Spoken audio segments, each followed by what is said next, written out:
तो हेलो दोस्तों, स्वागत है आपका हमारे YouTube channel study zone academy में। तो दोस्तों, आज हम एक और नए वीडियो के साथ आ गए हैं। आज से हम पढ़ने वाले हैं, मतलब आज से क्या, हम 2 दिन से यही पढ़ रहे थे कि एस्टिमेशन सब्जेक्ट था, नाम था एस्टिमेशन, कॉस्टिंग एंड वैल्यूएशन। तो ये सब्जेक्ट का नाम था। ये वीडियो का पार्ट नंबर 3 है, वीडियो नंबर 3 है। ठीक है। तो स्टार्ट कर लेते हैं, बट पहले कलर चेंज कर लेंगे और थोड़ा सा साइज ब्रश का बढ़ा लेंगे। Increase this size. ये हमारा पर्पल कलर जो है, अच्छा विजिबिलिटी होती है, तो इस कलर से पढ़ते हैं। अब आगे बढ़ जाते हैं। तो ये मेरे बारे में थोड़ा सा डिस्क्रिप्शन है। मेरा नाम श्रेयान जसवाल है और जो मेरा टीचिंग और वर्किंग का एक्सपीरियंस है वो यहाँ पर लिखा हुआ है। टेलीग्राम चैनल का लिंक यहाँ बताया गया है कि टेलीग्राम पर अगर आपको जानना है तो टेलीग्राम का लिंक है। आप टेलीग्राम पे सर्च करेंगे सिविल अंडरस्कोर स्टडी जोन, तो आपको मिल जाएगा चैनल। और यहाँ पर मेरे बारे में कुछ कुछ लिखा हुआ है, तो आप पढ़ सकते हैं। और आगे बढ़ते हैं। तो आज का जो टूडेज टारगेट है, आज का टारगेट है कि हम ये 2 चीज़ खत्म करें कि एक तो बात करें कि सॉरी, अब बात करें कि एक तो अप्रॉक्सीमेट एस्टिमेट के बारे में बात करें और टाइप्स ऑफ एरिया के बारे में बात करें। तो वीडियो थोड़ा-थोड़ा क्या होगा कि वीडियो की लेंथ बढ़ते जाएगी। जैसे कि फर्स्ट वीडियो में आपको थोड़ा कम, मतलब लेंथ की वीडियो मिली होगी, सेकंड में थोड़ी ज़्यादा मिली होगी। ऐसे आप धीरे-धीरे करके टॉपिक बढ़ाएँगे, तो वीडियो को शुरू से लेकर एंड तक ज़रूर देखना, तभी आपको समझ में आने वाला है। तो एस्टीमेट क्या होता है, ये एक बार बता देता हूँ आपको मैं अच्छे से। तो आपको एस्टीमेट के बारे में तो मैंने पहले बता चुका था, बट फिर भी एक बार हमने यहाँ पर एक रिवीजन टाइप में लिया हुआ है। तो बात करते हैं व्हाट इज एस्टीमेट। तो एस्टीमेट क्या होता है दोस्तों? Estimate is the portable cost of work and determined the basic of plans, drawings and rates. ठीक है। डिटरमाइंड ऑन द बेसिक नहीं होगा यहाँ पर, टाइपिंग एरर है। Basis, S basis. Determine on the basis of, मतलब किसके बेस पे निकालते हैं हम? प्लान के बेस पे, और किसके बेस पे? ड्राइंग्स के बेस पे और रेट के बेस पे हम क्या बनाते हैं? एस्टिमेट बनाते हैं। और एस्टिमेट क्या होता है? एक पोर्टेबल कॉस्ट ऑफ वर्क होता है। तो ये चीज आपको याद रखनी कि estimate is the portable cost of work. अगर कहीं आपको डेफिनेशन आ जाए तो आप ऐसे डेफिनेशन आप बता सकते हैं। ठीक है। अब जल्दी से आगे बढ़ जाते हैं। एक्चुअल कॉस्ट क्या होती है ये आपको बताता हूँ। ये जो एक्चुअल कॉस्ट क्या वर्ड है, कि एक्चुअल कॉस्ट क्या होती है कि at the completion of the work, मतलब वर्क खत्म होने के बाद, कार्य खत्म होने के पश्चात, the actual expenditure being made, जो कि एक्चुअल एक्सपेंडिचर बनता है। ठीक है। वो कार्य खत्म होने के बाद जो एक्चुअल जो एक्सपेंडिचर मतलब खर्चा बनता है, उसे क्या बोला जाता है? एक्चुअल कॉस्ट बोली जाती है। तो it is called actual cost. ठीक है। अब आगे बढ़ जाते हैं। पर्पस ऑफ एस्टिमेट, तो पर्पस ऑफ एस्टिमेट भी देख लेते हैं कि it provides idea about total expenditure of the project, मतलब ये प्रोजेक्ट के बारे में कुछ आइडिया देता है कि टोटल एक्सपेंडिचर कितना होगा। To provide the idea about different types of material of labour required, मतलब कि different type of material, different type of labour की जो आइडिया होता है वो बता देता है, एक आइडिया। ठीक है। To provide idea about time of completion, मतलब एस्टिमेट से ये मालूम पड़ जाता है कि कितने दिन में ये वर्क खत्म होने वाला है। ठीक है। To help in the valuation of building, मतलब बिल्डिंग की जो कॉस्ट निकालती है, वैल्यूएशन होती है, उसको क्या बोलते हैं? उसके लिए भी एस्टिमेट क्या होता है? हेल्प कर देता है। ठीक है। It help in the controlling the expenditure of project, मतलब ये प्रोजेक्ट का एक्सपेंडिचर को कंट्रोल करने के भी काम में आता है कि प्रोजेक्ट में कितना खर्चा हो रहा है, वो भी इसको खर्चे को कंट्रोल कैसे करना है, कहाँ पे कम खर्चा करना है, कहाँ पे ज़्यादा खर्चा करना है, और कैसे टाइप का वर्क करना है कि आपका खर्चा कम हो, वो चीज़ बताता है। It helps to inviting the tender for the project, मतलब ये टेंडर को इनवाइट करने के लिए, प्रोजेक्ट के लिए भी हेल्प करता है कि सबसे पहले एस्टिमेट ही बनेगा, उसके बाद ही टेंडर बनता है। ठीक है। आगे डेटा रिक्वायर्ड फॉर एस्टिमेट, ये भी हम पढ़ चुके थे। तो डेटा क्या क्या रिक्वायर्ड है? ड्राइंग्स की, ड्राइंग्स के अंदर क्या था? प्लान, सेक्शन, एलिवेशन, लोकेशन और डायमेंशन, ये 2 चीज़ नई जोड़ी है। ठीक है, नई चीज़ है ये। आपको डायमेंशन पता होनी चाहिए, लोकेशन पता होनी चाहिए, एलिवेशन पता होना चाहिए, सेक्शन पता होना चाहिए और प्लान पता होना चाहिए। ठीक है। ये डेटा रिक्वायर्ड फॉर एस्टिमेट में ड्राइंग्स के अंदर है। ड्राइंग्स के अंदर हमको इतनी चीज़ें पता होनी चाहिए। स्पेसिफिकेशन में क्या पता होना चाहिए? जनरल स्पेसिफिकेशन में नेचर पता होना चाहिए कि ग्राउंड का नेचर क्या है, क्लास क्या है, कि कैसी क्वालिटी का हम मटेरियल यूज़ करने वाले हैं, ये पता होना चाहिए। अब स्पेसिफिकेशन में जनरल हो गया, डिटेल में क्वांटिटी पता होनी चाहिए कि कितनी-कितनी क्वांटिटी लगने वाली है, कितने प्रपोर्शन में लगने वाली है और कौन-सी मेथड से हम वर्क करने वाले हैं। 2 मेथड होती है यहाँ पर। एक तो आरसीसी में आपने पढ़ा होगा, ठीक है? कुछ लोगों ने आरसीसी पढ़ लिया होगा, तो एलएसएम करके मेथड होती है और एक डब्ल्यूएसएम करके मेथड होती है। और भी बहुत सारी मेथड होती है। एक मैं बता रहा हूँ कि बिल्डिंग के लिए या कुछ भी ब्रिज और बिल्डिंग के लिए बता रहा हूँ। बाकी फिर रोड कंस्ट्रक्शन आ जाएगा, अगर रोड कंस्ट्रक्शन में अलग मेथड यूज़ होती है, तो उसकी बात बाद में कर लेंगे। मतलब मेथड मतलब ये है कि लिमिट स्टेट मेथड यूज़ करेंगे या वर्किंग डिस्टेंस मेथड, या तो फिर रोड के बारे में बात करें तो क्या मैकेडम कंस्ट्रक्शन करेंगे कि अर्थवर्क करेंगे, सिर्फ ये चीजें, ठीक है।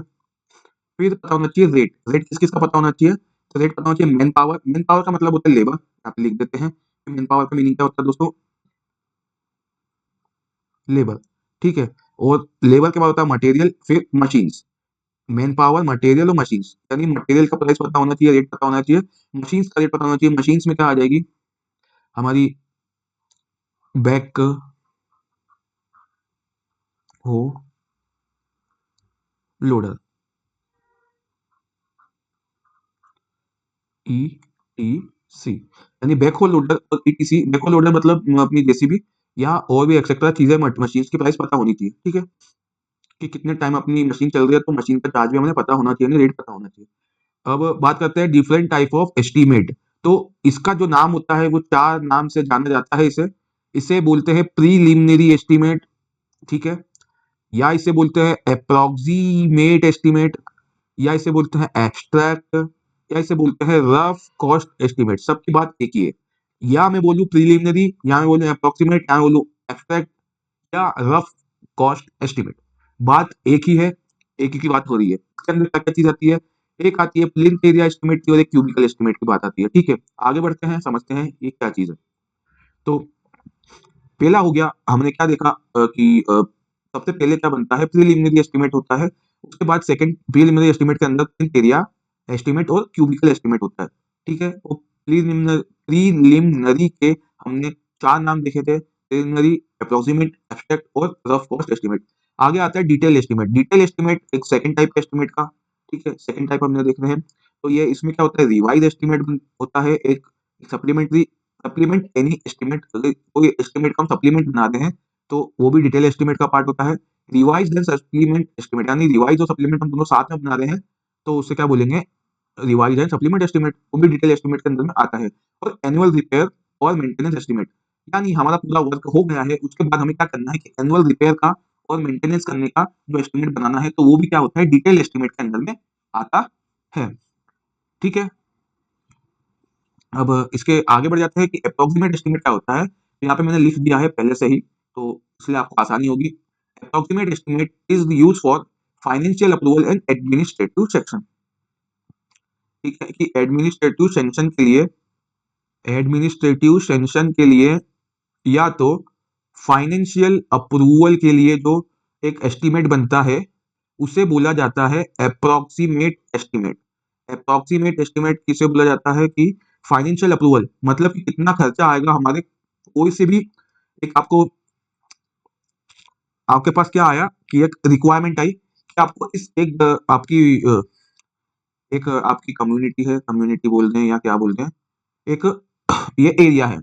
अब यहाँ पर कुछ लोग रह रहे थे, अब कुछ कुछ लोगों की कंप्लेन आई, या कंप्लेन बोलते हैं या तो फिर रिक्वायरमेंट आई कि यहाँ पर ट्रैफिक बहुत ज्यादा हो रहा है इस एरिया में। ये एक हमारा शहर मान लो कि कोई सा भी शहर है, जो भी हो गया, दिल्ली, मुंबई, जो भी आपको मानना चाहे, एग्जाम्पल के लिए कुछ भी मान सकते हैं। तो ये आपका एक कोई सा शहर है, अब यहाँ पे एक रोड जा रही थी ऐसे करके। अब यहाँ पे एक रिक्वायरमेंट आई कि क्या हुआ कि रिक्वायरमेंट ये आई कि ट्रैफिक बहुत ज्यादा हो गया था दोस्तों। यहाँ पे क्या रिक्वायरमेंट आई कि यहाँ पे एक ऐसे करके फ्लाईओवर बना दिया जाए कि यहाँ से भी लोग कहीं कहीं जा पाए। एग्जाम्पल ले रहा हूँ, देखो इससे सीरियस मत हो जाना इसमें, ठीक है। तो फ्लाईओवर बनने की क्या ही रिक्वायरमेंट आई, तो बोला कि रोड के ऊपर से हमें क्या करना है, फ्लाईओवर निकाल देंगे। तो इसके लिए क्या है, हम एक अप्रोक्सीमेट एस्टिमेट बनाएंगे ताकि हम वहां की जो है म्युनिसिपल कॉर्पोरेशन, म्युनिसिपल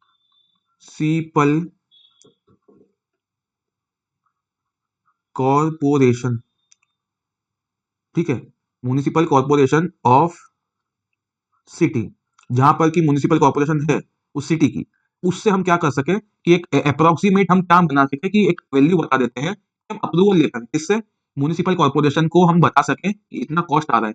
फिर म्युनिसिपल कॉर्पोरेशन क्या होगी, स्टेट गवर्नमेंट के पास जाएगी और ये हमारा बजट रखेगी, क्या रखेगी कि इतना हमारा एस्टिमेट हो रहा है तो हमें इतने लाख का फाइनेंशियल अप्रूवल हो जाए। यानी हमने बोला कि इतने लाख या इतने करोड़ का बोला कि 90 लाख में हम 1 किलोमीटर का काम कर देंगे, 90 lakhs में।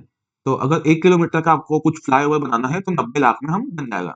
तो हम ये आपने कॉस्ट बता दी, तो इससे क्या करेंगे, हम फाइनेंशियल अप्रूवल लेंगे कि 90 लाख का हमें वर्क करवाना है तो हमें अप्रूवल दो, ठीक है, ये हम सैंक्शन करवाएंगे वर्क को।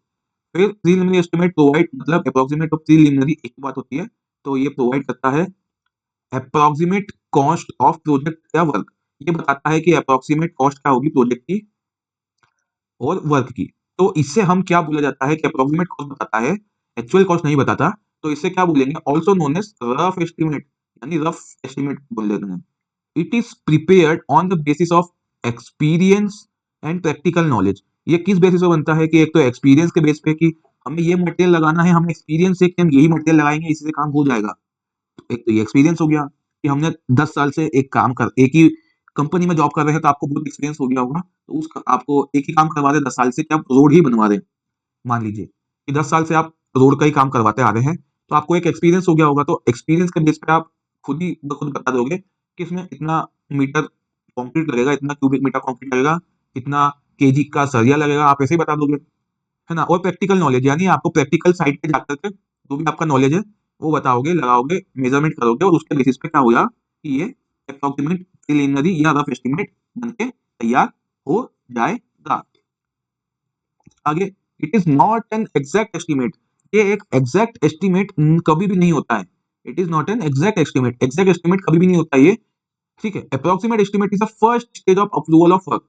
एक फर्स्ट स्टेज होती है, अप्रोक्सीमेट एस्टिमेट का फर्स्ट स्टेज होती है अप्रूवल ऑफ वर्क के लिए, कि हम वर्क का अप्रूवल ले पाए कि हम इतना इतना आइटम हम क्या है कि लगाएंगे और इसमें इतना खर्चा आएगा। इसके लिए हम एक कॉम्पिटेंट अथॉरिटी होती है। कॉम्पिटेंट अथॉरिटी आपकी या तो नगर निगम हो सकती है, या अगर किसी कंपनी में काम करो तो कंपनी का एचआर एचओडी हो सकता है कंपनी का, या आपके डिपार्टमेंट का एचओडी हो सकता है, कंपनी का बॉस हो सकता है, कोई भी हो सकता है जो भी कॉम्पिटेंट अथॉरिटी होती है, ठीक है। उसके लिए हम अप्रूवल के लिए जो बनाते हैं वो क्या होता है, अप्रोक्सीमेट एस्टिमेट होता है कि इतना खर्चा आएगा। फिर बाद में कम आया ज्यादा आया वो हम बाद में देख लेंगे। फिर financial sanction of the estimate of work after administrative approval. Financial sanction जब होगा जबकि एडमिनिस्ट्रेटिव अप्रूवल आ जाएगा, ठीक है। इसके बाद क्या होता है, एस्टिमेशन का फाइनेंशियल सेंक्शन होता है, ठीक है। आगे बढ़ जाते हैं। Preliminary estimate can be divide into following types. Preliminary estimate कुछ 5 तरीके से हो सकता है। पहला है प्रिंट एरिया एस्टिमेट, दूसरा है क्यूबिकल कंटेंट एस्टिमेट, तीसरा है यूनिट रेट एस्टिमेट, चौथा है टिपिकल बे एस्टिमेट और पांचवा है बिल्डिंग कॉस्ट इंडेक्स एस्टिमेट, ठीक है। इतने टाइप के एस्टिमेट हो सकते हैं प्रीलिमिनरी एस्टिमेट के अंदर। 5 टाइप आते हैं कुल, देख लीजिए, नाम नोट कर लीजिए, स्क्रीनशॉट ले लीजिए, जो भी है कॉपी अगर यूज कर रहे हैं, कॉपी पेन लेकर बैठे तो लिख लीजिए, ज्यादा फायदेमंद होगा आपके लिए। आगे देखते हैं कि area and types of area, ठीक है। हमने एक चीज देख ली, जो फर्स्ट चीज थी कि प्रीलिमिनरी एस्टिमेट के बारे में बेसिक सा नॉलेज हमने ले लिया। अब ये जो 5 टाइप के एस्टिमेट है इसके बारे में भी हम डिटेल में पढ़ेंगे, बट वो आज के वीडियो में हम नहीं पढ़ेंगे। हमारा आज का वीडियो का पर्पस है कि आपको ऊपर ऊपर से नॉलेज दिया जाए। फिर इन डेप्थ में अगर हम कल के वीडियो में जाएंगे तो आपको क्या होगा कि एक पहले से आपके दिमाग में होगा, तो वो नई जो वर्ड आएंगे, वर्डिंग्स आएंगी, तो वो आपको ऐसा कंफ्यूज नहीं करेंगे। सेकंड चीज है हमारा area and types of area. कितने तरीके के एरिया हमारे एस्टिमेट में होते हैं, बिल्डिंग में होते हैं, ये चीजें हम देख लेते हैं। तो पहला क्या होता है, एरिया। एरिया होता है, एरिया बिल्डिंग में 2 तरीके का एरिया होता है, या कहीं भी ले लो एरिया। तो पहला एरिया होता है दोस्तों प्लिंथ एरिया, दूसरा होता है फ्लोर एरिया, ठीक है। अब फ्लोर एरिया में 2 तरीके की चीजें आती हैं, एक तो कारपेट एरिया और एक सर्कुलेशन एरिया। पहली चीज आती है भैया कारपेट एरिया, दूसरी चीज आती है भैया सर्कुलेशन एरिया। फिर सर्कुलेशन एरिया में भी 2 तरीके के सर्कुलेशन होते हैं, हॉरिजॉन्टल सर्कुलेशन और वर्टिकल सर्कुलेशन। तो इसके बारे में भी हम डिटेल में आगे पढ़ेंगे, आपको ये नाम पता होने चाहिए। अभी क्या है कि हम स्टार्टिंग के जो शुरू के 5 2 वीडियो हैं, हम वो छोटे और बहुत ही डिटेल्ड वाले रखने वाले हैं, ताकि आपको समझ में आए कि सब्जेक्ट में होता क्या है। तो अभी सिर्फ नाम याद रख लीजिए। तो अब आज की वीडियो में इतना ही, हमने देख लेते हैं आगे से हमने क्या क्या पढ़ा है। जल्दी जल्दी एक क्विक रिवीजन टाइप हो जाएगा। हमने पहले देखा कि जो पहले हमने पढ़ा हुआ था एस्टिमेट क्या होता है वो देख लिया। एस्टिमेट का हमने देखा कि एक्चुअल कॉस्ट क्या होती है। फिर पर्पस देखा एस्टिमेट का। एस्टिमेट का पर्पस देखा, हमने देखा कि डेटा रिक्वायर्ड फॉर एस्टिमेट की क्या क्या डेटा रिक्वायर्ड होता है। ड्राइंग्स में स्पेसिफिकेशन में क्या क्या रिक्वायर्ड होता है, जनरल स्पेसिफिकेशन और डिटेल स्पेक में क्या रिक्वायरमेंट होती है। उसके बाद रेट पता होनी चाहिए आपको। रेट में क्या, मैन पावर की, मटेरियल की और मशीन्स की। मशीन्स में जेसीबी हो गया आपका, और बैक होल लोडर हो गया, और क्या बोल सकते हैं, क्रेन मशीन हो गई, ठीक है, हाइड्रा हो गया, हाइड्रा की जरूरत लग रही तो इतने सारे का आपको मशीन का रेट पता होना चाहिए कि पर आवर का कितना रेट होता है। डिफरेंट टाइप ऑफ एस्टिमेट में हमने देखा प्रीलिमिनरी एस्टिमेट। प्रीलिमिनरी एस्टिमेट को हम अप्रोक्सीमेट, एब्स्ट्रैक्ट या रफ कॉस्ट एस्टिमेट भी बोला जाता है। इसमें दो चीज आती है, एरिया और क्यूबिकल एस्टिमेट, ठीक है। इसके बाद आता है डिटेल एस्टिमेट। डिटेल एस्टिमेट में चार तरीके की एस्टिमेट हमने देखे, रिवाइज, सप्लीमेंट्री, सप्लीमेंट्री और एनुअल रिपेयर और मेंटेनेंस एस्टिमेट। इसके बाद हमने देखा कि अप्रोक्सीमेट एस्टिमेट क्या होता है, इसके बारे में हमने डिटेल पढ़ ली। उसके बाद में देखा कि और भी टॉपिक्स देखे, कि पॉइंट्स देखे कि ये एग्जैक्ट एस्टिमेट नहीं होता है, ये फर्स्ट स्टेज होती है और ये एडमिनिस्ट्रेटिव अप्रूवल के लिए बनाया जाता है। इसके बाद हमने देखा कि प्रीलिमिनरी एस्टिमेट भी बहुत सारी टाइप्स में डिवाइड हो सकते हैं या होते हैं। तो ये 5 टाइप्स हमने देखे थे। उसके बाद हमने देखा कि टाइप्स ऑफ एरिया कितना होता है, area and types of area. तो हमने देखा एरिया 2 तरीके का होता है, प्लिंथ एरिया और फ्लोर एरिया। फ्लोर एरिया में क्या 2 टाइप होते हैं, कारपेट एरिया और सर्कुलेशन एरिया। सर्कुलेशन एरिया में 2, हॉरिजॉन्टल सर्कुलेशन और वर्टिकल सर्कुलेशन। तो ये बेसिक सी चीजें हमने देख ली। अब आज की वीडियो में इतना ही, मिलते हैं अगले वीडियो में, इसकी ही डिटेल में जाएंगे, जो हमने ऊपर ऊपर टॉपिक के नाम पढ़े हैं उसकी डिटेल में जाएंगे, और थोड़ा और लंबा वीडियो हो सकता है, आने वाला वीडियो और लंबे आए। तो वीडियो को अगर आपने शुरू से लेकर एंड तक देखा है तो आपको समझ में आएगा। और अगर आप चैनल पर नए हैं तो वीडियो को एक बार लाइक कर दीजिए, तो चैनल को सब्सक्राइब कर लीजिए। मिलते हैं नेक्स्ट वीडियो में, तब तक के लिए बाय बाय, जय हिंद, वंदे मातरम।